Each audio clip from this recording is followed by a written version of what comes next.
Let's take a closer look at the attachments that come with the ActivForce device. These are useful tools that make a huge difference in the range of motion and strength assessments. The handheld dynamometer and inclinometer are a go-to for testing both strength and range of motion.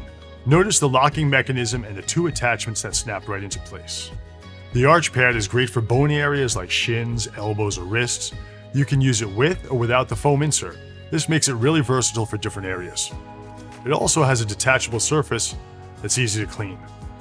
The rounded pad has the same locking mechanism. This can be used for grip strength tests or when dealing with less bony areas that have more mass to them. Here we have the belt plate and the hand straps. The hand strap securely fastens the device to your hand like so. Feed the device under the strap, line the lock, put it on your hand, and you're good to go. Now, there are different straps for different needs, like this longer strap for bigger body parts. The longer strap can be tied around your client's head or attached to their leg or torso when performing measurements. Or if you're testing someone a little stronger than usual, you could use the belt loop plate to anchor the device down and get more accurate measurements.